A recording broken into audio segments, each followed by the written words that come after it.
Hi guys, Jordan Moorhead here with the Moorhead team. Today I wanted to talk about the future of Austin real estate and where I think things are going. Now we're not just going to talk about, I think things are going to get more expensive, although I think they probably are. I'm going to talk about a few other things that I see happening in the Austin area that I think will continue to happen, and I'll give some reasons why of just paying attention to other markets, seeing things that are going on. First thing that I see happening in the Austin area, and I see this happening already, but I believe that we're going to continue to get more and more dense. So we've been working on some land development codes here in Austin for I don't even know how many years, 5+ years. They've been trying to change the zoning code in Austin, which allows people to build more densely. So just imagine you have a single family home and you've got this nice backyard. Of course, you could build on that nice backyard. You could put another unit back there. And in some areas of Austin, you're allowed to, but not quite yet everywhere. So a lot of people are already doing this. And this is why I believe this will continue to be such a big thing. Where there's a house in the front, there's an easement with a driveway around the side, and there's a house in the back. Or lots of people are tearing houses down, putting two houses side by side, A, B condos on one lot. This will continue to happen more and more and more. And I'll tell you why. It's because you can get more for two properties on one lot than you can one property on one lot in most cases. So if somebody builds, we'll just use an example here, and these are all made up numbers. If somebody builds one house on one lot in East Austin, maybe they get 600,000 or 700,000 for it. Maybe 800,000. Let's say you just have a nicer house, you remodeled it, and you were going to flip it. You got a nice 1970s, 1980s ranch, you remodeled it, you made it really nice inside, you're going to flip it.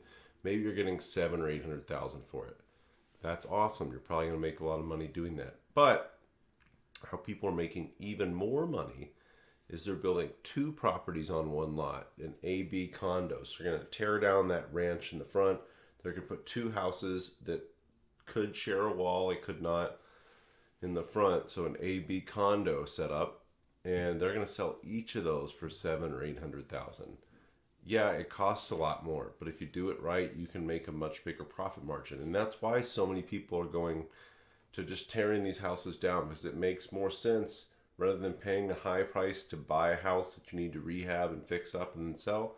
A lot of times it makes more sense to tear them down and just build new. Now, there's so many other intricacies there. We're not going to get into that today. We're just talking about where I'm seeing the Austin market going. So number one, it's just going to be a lot more dense. Every metro area is going this way. Austin is not unique. We need more density for people to live in areas like this. On the other hand, what we're already seeing happening is things are getting more and more spread out. So I'm going to give a real life example here why I know this is going to continue to happen. I've talked to multiple people who've moved outside of the city just to get some more land. They're like, hey, things are getting too hectic, traffic's getting too bad, it's getting too dense, I don't want to be in it. So I'm going to go out to, let's say, Bastrop or Lockhart, which are 30, 45 minutes outside of downtown Austin.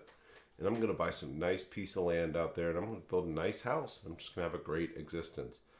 The only caveat is you're 45 minutes out from downtown. If you're younger, or if you're somebody that just enjoys a more walkable lifestyle, enjoys living in the city, you're probably not going to enjoy living out there as much.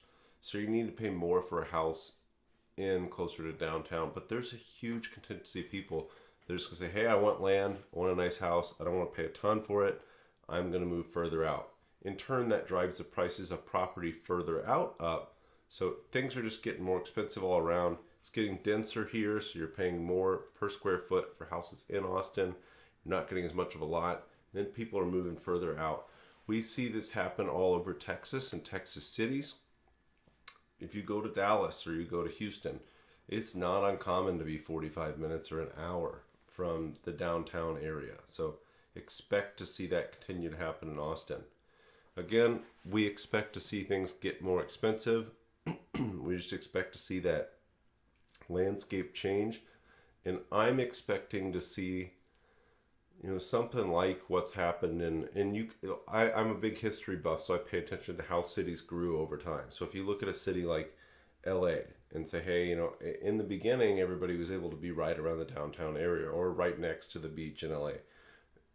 As it grew further and further and further out, obviously we don't have that geographic barrier, which is the ocean, but we do have a large lake, and it's Lake Travis on the west side. So very similar to coastal cities. We have a big lake. To get to the other side of the lake, it's a long drive. It might be an hour and a half to get to the other side of the lake there. So we do have a barrier. It's preventing growth westward from happening. I think we're going to see a lot of growth eastward, similar to other West Coast cities. It's going to continue to grow east. Places like Bastrop, Elgin, Lockhart, Taylor. Taylor's really on the map now because of the Samsung plant. Are just going to continue to grow and continue to get more expensive. If you want to live in Austin over time, I believe it's going to continue to get more and more and more expensive, to the point of where, if you're making the median income in the city, you're probably 30 minutes from downtown. So that's why I think if you can afford to buy anywhere within 20, 30 minutes right now, it's probably a good time to do it. Personally, I don't think it's going to get easier as time goes on. I think it's going to get harder. And I think we're going to go further and further east. Thanks for listening today, guys. If you need anything, reach out. I'm Jordan Moorhead on almost everywhere, and you can find themoorheadteam.com is a great place to reach us.